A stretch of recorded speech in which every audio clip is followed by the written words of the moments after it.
Headline news most affecting Chilliwack this week. The flood cleanup continues, and the mayor gives us an update. Cultus Lake preparing for a report for their residents when it comes to the flooding. A Surrey MP and a former broadcaster want some answers to the lack of local radio coverage on the flooding.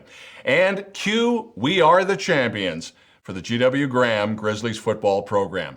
Our special guests this week include Chilliwack Mayor Ken Popoff and Matt Paisley with the Welcome Matt, your Chilliwack real estate update. Also an interview with that same Matt Paisley during chillTV Sports, and Laurie Clemens with an update on how her parents, the victims of flooding, are doing. Also, a tour of the Chilliwack Country Christmas Village with Trevor McDonald. All right, Chilliwack, let's get started. And our top story. The flood cleanup continues for the Fraser Valley. Chilliwack did fare better, far better than Abbotsford, although there are properties in Yarrow that are still underwater. Chilliwack Mayor Ken Popoff joined chillTV for an update on the flood cleanup earlier in the day. I'm dreaming of a white Christmas.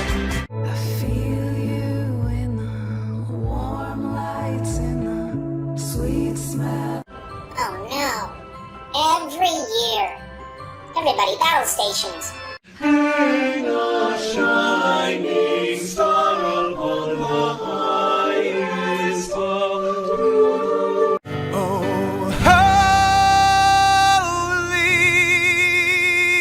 holy night. Oh, night divine.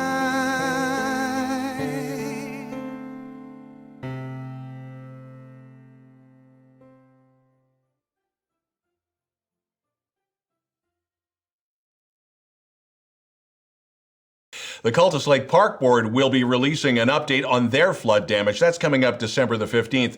Restoration along the foreshore progresses as debris continues to be removed from Sunnyside Campground, the pathway, and the main beach foreshores, as well as the mouth of the Sweltzer Creek. And that's where the boom is located. Removal of damaged docks that washed up on the shore continue to be cleared to ensure the safety to the public. Now, to support those that live in the community and have been struggling to ward off potential for further flooding, Public Works members have prepared nearly 400 sandbags to help support everyone that needs them. Also, the trail at Teapot Hill was severely damaged. Joe Lamb, the Chief Administrative Officer, has been in discussions with all levels of government to determine the availability of financial aid and assistance for Cultus Lake Park residents. Local radio coverage, or shall we say the lack of it, for initial flood information has also come under scrutiny. Social media lit up over Valley radio stations running on automation from either Vancouver or Toronto with no local updates. Surrey Fleetwood Port Kells MP Ken Hardy, a former broadcaster himself, took that debate to Parliament Hill. He wants answers as to why the corporate players at Rogers and Pattison did not break format with local updates. Brian Anderson, a Mission resident, former Dean of Broadcast at BCIT, and the former General Manager of the now defunct Abbotsford radio station CFVR, noted that during the flood of 1990, his staff were actually working 24/7, doing local updates. That included directions for farmers as to where to move their livestock to safety.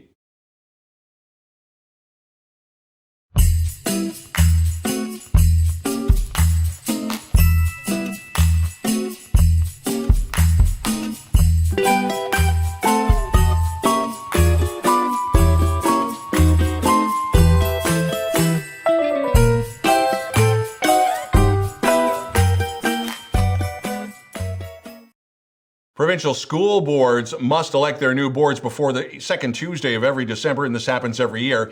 So there is a change in Chilliwack, as Jared Mumford was elected as chair of the Chilliwack School Board over Heather Moss. Willow Rieschelt, the former chair, is now vice chair. David Swanky is the representative for the BC School Trustees Association, and Dr. Karen Bondar, now the local rep for the BC Public School Employers Association. With a little levity to the vote, Trustee Barry Neufeld wore a full Santa outfit. Sadly, though, there were technical issues that would not allow that video of the vote to be posted to the Chilliwack School Board website.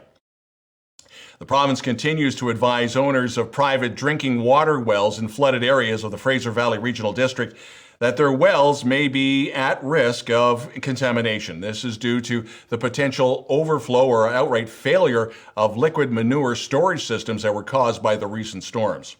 Fraser Health and First Nation Health Authority have information on the respective websites on what to do with those wells. The evacuation order for a number of properties, including camperland in Bridal Falls, has been rescinded. Traffic along Highway 1 has reopened to all 4 lanes from Chilliwack all the way to Hope, except for a short stretch near Laidlaw.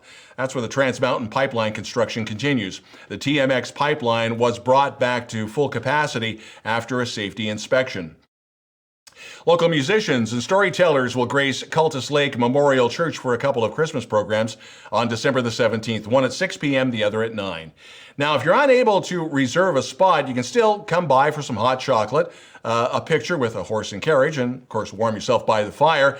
There will be fresh baked treats, and all the proceeds from the event go to the Salvation Army. Tax receipts are available through the Memorial Church, and you do have to pre-register for tickets through Eventbrite. Now that members of the Yarrow Farm Market are TV stars, after their Hallmark Channel cameo, it's now back to business. If you missed it, some of the members were cast as extras in a Hallmark special that aired last weekend. Now, the market will host a Christmas market at Yarrow Community Hall December the 17th, and you'll find live music, some 40-plus vendors, food trucks, and all your shopping needs while supporting local, small, and homemade artisans. Chilliwack Métis Association opening the doors of the Métis House at Stallo headquarters in Chilliwack to celebrate the season. This coming Saturday, there will be a Christmas hayride, hot dogs, bannock, and loads of music. And did we mention more bannock? You are asked to pre-register. You can do that through the Chilliwack Métis Association. The owner of the Bookman franchises in Chilliwack and Abbotsford have an early Christmas present. Amber Price receiving the green light from the Downtown Business Improvement Association and the City of Chilliwack's Community Arts Council for the installation that will be on private property, the Bookman and the Bookman Chilliwack, and it might look like a rainfall of umbrellas, or at least lights. The overhead art project is now going to go to tender, and Amber Price says she now has a budget to work with. Price says the inspiration actually comes from a trip that she made to Europe where she saw a similar art piece. Now, there is not a timeline for the installation as of yet. Coming up next, a tour of the Chilliwack Country Christmas Village, followed by an interview with Laurie Clemens.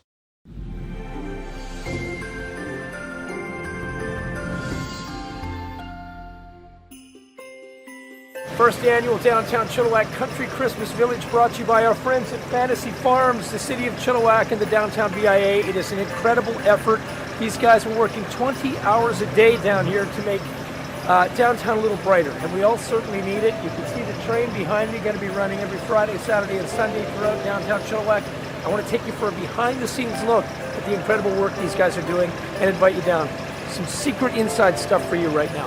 So much to see, but we're going to let you in for a little sneak peek. This is the indoor village. The Fantasy Farms put together 6,000 square feet of surprises for kids of all ages, and you never know who's going to appear. Just a little sneak peek. A certain someone is on his way, but maybe I could just...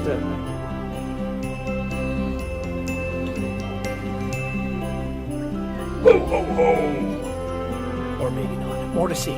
In behind me, you see beautiful District 1881. Our friends at Albert Brothers have added a few treats to this year's Downtown Country Christmas Village. Need I say more? Many donuts. Let's go have a look.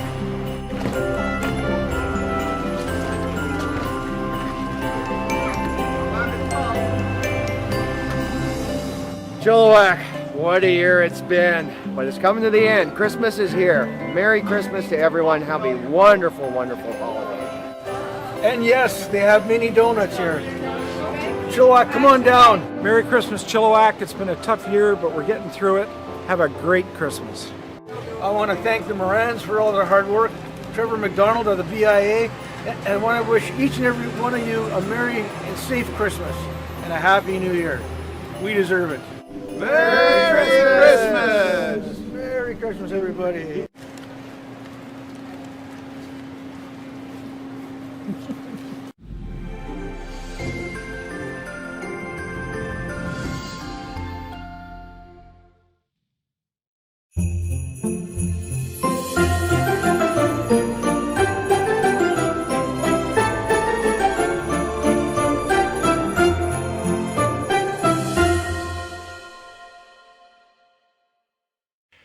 Chill TV News continues, and you've probably heard by now the story of Laurie Clemens. Her mom and dad, they lost their house in Spence's Bridge as Highway 8 was washed out. Their house was washed out down the river. Let's take a look at the clip. You've probably seen this on social media already. I'm in surreal right now. I can hardly get back to my house to get the rest of the dogs out.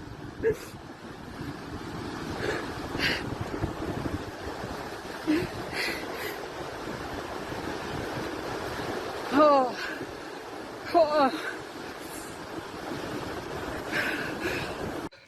And we're back with Laurie Clements. How's mom and dad faring through all of this as the house is gone? Where are we now? We have a GoFundMe. We have a number of GoFundMe pages. Any provincial or local funding yet? Nothing that I've heard of. They're still waiting. They have no idea what's going on. Okay. But Like, mom and dad are Mhm. yeah. Our mom and dad are okay. Where are they now? They're with family, or? They're still in Spencer's Bridge. They're staying in a little cabin. Mentally, they're, obviously not the greatest, but physically they're doing okay. They're comfortable, and they'll be there for a while. You also told us about having to evacuate the horses. BC Horse Council Association, as I understand it, were part of this. BC Hydro found you guys. The horses are still okay? Yeah, they're doing pretty good. They're still out in Kamloops, but my mom does want to get them with her as she's going to be staying where she is long term. Yeah. So, yeah.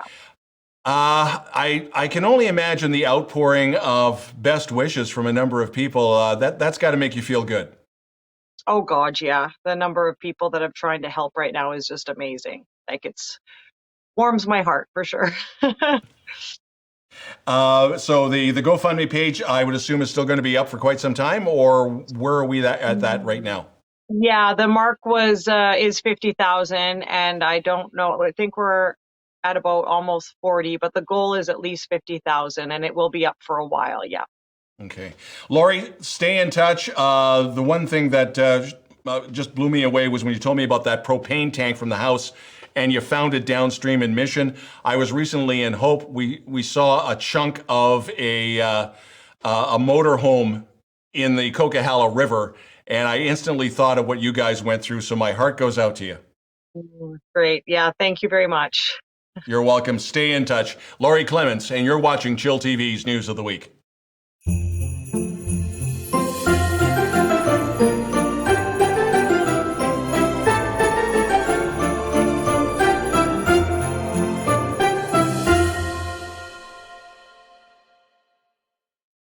Chill TV in conversation with Chilliwack Mayor Ken Popoff and an update on what's happening with the flood situation. Ken, first off, trails are still pretty much out of bounds. Please don't go there. Well, we got 4 of them that we've opened up. Community Forest, Laquam Park, and Vetter Rotary Trail. Obviously, that one's opened up, but there'll be more postings in the days to come. Just visit our Chilliwack website, and it'll be an updated version on there as soon as they come available. Yeah, most of the stuff up on the hillsides, not a good idea to go because the ground is so unstable up there, and that's my worst fear, is not knowing about the unstable ground and it letting go. So just be safe out there. I know people want to get out, but just do it safely. Sandbags, first off, disposing of them. A lot of people don't realize that you got to, a lot of that sand, I guess you're going to have to treat somehow. Yeah, and they will be tested for us to reuse the gravel and sand that were put into the product. And it's not a surprise to me. I was out to Boundary Road several times, and the smell of the water with the diesel and the manure and the fertilizers and the dead carcasses, it was terrible. And it will be tested to see if we can reuse it. But yeah, and if people still need sandbags, there's, I'm going to say, thousands of bags still at Townsend Park available. So just drop in and take what you need. Free tipping flood materials at Bailey Landfill. That landfill is going to be awfully busy for the next, couple of months, I would think. Well, yeah, and I talked to my MLA, Dan Colt, to maybe look into this, because it's only going to be for a month to start off with. Well, that's just not adequate for what, like the road we have ahead of us with flooded basements, etc. So I'm trying to get that pushed up to 6 months. EMBC has said this first month is kind of a get you kind of going kind of thing, and then they'll look into it to extend it. I will be talking to a minister here in the next few days, and I want to see if that is going to happen, because it's important to happen, because folks having to pay for that on top of the damages that they have to shell out of their pocketbooks. It's something that we can do. So yes, and I thank the province for that. Last but not least, people want to make donations. Furniture, no, but definitely cash for the food hub, I would think. Well, furniture, not yet. Let's get through the cleanup stage, and let's make sure these people have food for the volunteers and migrant workers. The best thing to donate is cash, and the best place to donate is to Chilliwack Community Services. I've been in contact with them, with Dan Johnson, and they're going to be initially our bank, basically, just to get the money into the hands of the people that need it as quick as we can with no bureaucracy. So that's what we have set up. So like I say, if you want to donate cash, that's the best place to do it. And all of this information is all up on the city website? Yes, and please reach that on a daily basis, because that's the information that's black and white. I know not everybody, I'm sorry, but social media is always correct. That's not right. So let's go to our website. It's there in black and white, the facts. So that is the best place to get your information. Chilliwack Mayor Ken Popoff, this will be the first of, it'll be the ongoing conversations about this. Again, thank you for taking some time out of a very busy day of yours. It's my pleasure, and thanks for having me, Don. And you're watching chillTV's News of the Week.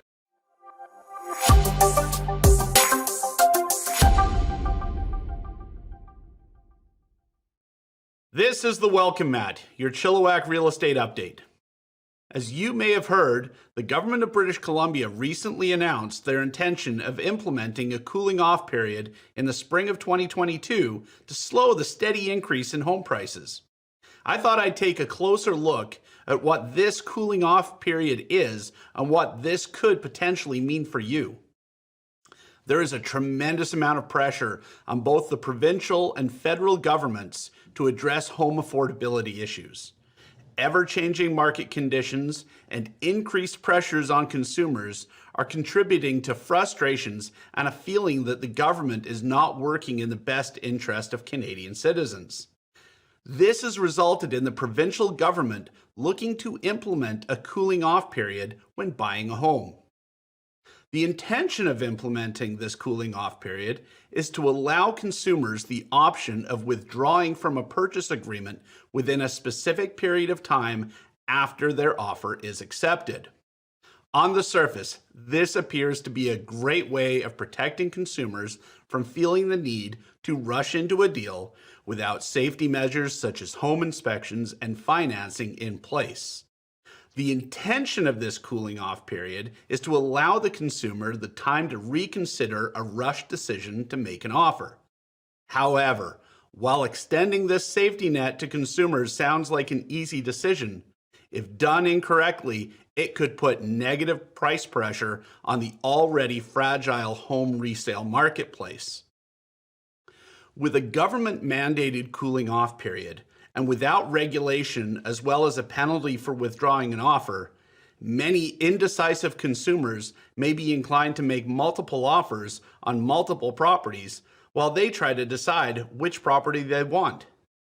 As these properties are tied up in cooling off periods, the supply of readily available homes is lessened, resulting in upwards price pressure on homes that are not tied up.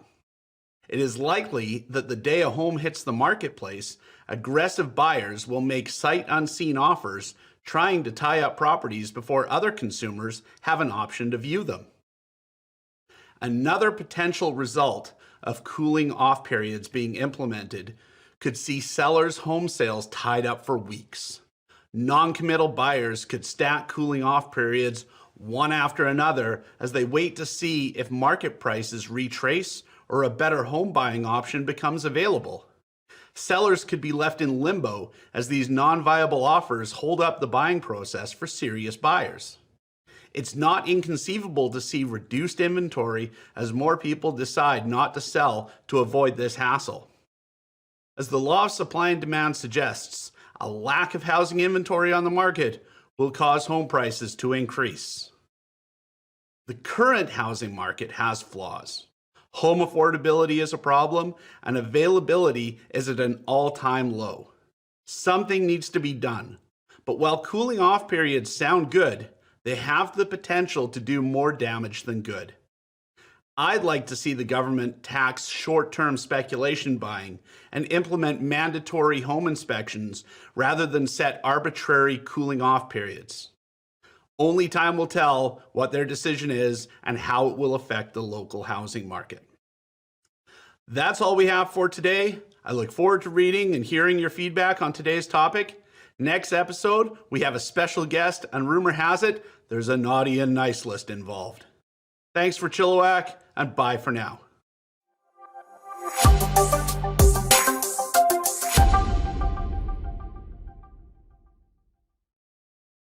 Chilliwack's GW Graham Grizzlies football team made that long trip to Vancouver last weekend for the BC High School AAA Football Subway Bowl. And they won it in a nail-biter. The Grizzlies beating Terry Fox 36-33, and it was definitely not a home crowd for the Grizzlies. Normally you see Matt Paisley and the Welcome Matt talking about real estate on chillTV. He's also the offensive line coach for the Grizzlies football program. We'll be talking with him in just a moment. The AGM for Agassiz Speedway was supposed to be before Christmas. It's now postponed to February. The Speedway is in use for those who need to station vehicles and such until the floodwaters are receding completely. The Speedway was able to get a racing season in for this year, although it was a short season. And now, our interview with Matt Paisley, offensive line coach for the GW Graham Grizzlies football team. I want to ask you to consider volunteering to host a kettle. It's actually a lot of fun, especially when you get a couple people together. Sing badly, play an instrument, do whatever you want to spread some Christmas joy in our community. After the last couple years we've had, I think people will appreciate it. So let's do a little bit of good this holiday season. Support the Salvation Army Christmas Kettle Campaign. More information at www.chilliwacksa.ca. We'll love to see you out there. Merry Christmas, everyone. chillTV Sports, and we're joined by a guy who you probably just saw, Matt Paisley. As we normally talk real estate, but your other job is the offensive line coach for the GW Graham Grizzlies. You've got a championship under your belt, AAA, and we did a quick interview literally 12 hours after the fact for Fraser Valley News, and you were still on an emotional high. Has it really sunk in yet that you guys are the provincial AAA champions? Well, Don, I wake up and I pinch myself every day. You know, it's no, it's not sinking in. I don't know if it will sink in. This is just crazy. It's been a great ride so far. Something that we've talked about off air too is that this sense of camaraderie, the sense of family, and it got you through a fair amount of adversity in this season, leading up to that game against Terry Fox at BC Place Stadium. Can you talk a little bit about that? Well, you know, this season we talked a lot about, taking care of one another and stepping up when someone needed help. It wasn't just about football. It was many different things throughout the season, with COVID issues and the flood issues. Anytime somebody needed something, someone was there to step up, whether it was a coach, a trainer, a manager, but especially the players. They had each other's back. And, we preach family. I know it sounds funny to say, but we talk about it all the time. We're a Grizzly family, and we leaned on that, and it got us through. And I'm a big believer that took us a long way to winning the championship this year. And on the field too, what a number of people may not realize or have thought about, there you are at BC Place Stadium. You're up against Terry Fox, and for the most part, that was not your home crowd. Yeah, that was definitely not a home crowd experience. It was nuts. Loud crowd. I'd say 80% leaning towards cheering for Terry Fox. Made it a pretty hostile environment, but like families always do, they stick together, and it just motivated us to help one another out, and yeah, in the end, we got the job done. And again, it's a Chilliwack school, and a lot of people kind of were thinking, how can a small school go up against Terry Fox? You did it. Now comes the part that I know you gloat about, is the return for next season. How much of this team is coming back? I would venture to guess we're probably 80% of our team is coming back, in some very key positions. We're pretty excited. We're already talking about practice schedules and spring camps. We enjoyed the last 48 hours, or I guess 72 hours, or whatever it's been. Yeah. But now it's time to move on and get ready for the next season already. Do we already have training camp dates started or set in stone yet, or is that? We know the training camp will be the end of August, and we'll do a spring camp in June. We'll do a rookie camp for the incoming players from the local middle schools in June as well. We got a good plan, and we're ready to repeat. And you're building the rings for the kids. That's. Yes, and don't forget rings as well for the trainers, coaches, managers as well. But yes, we're getting the rings designed right now. It's pretty exciting. Thanks. Championship ring goes a long way to helping you remember a great season. Exactly. Matt Paisley, offensive line coach, GW Graham Grizzlies. Can't wait for August. This is going to be great. Thanks for having me. And you're watching chillTV Sports.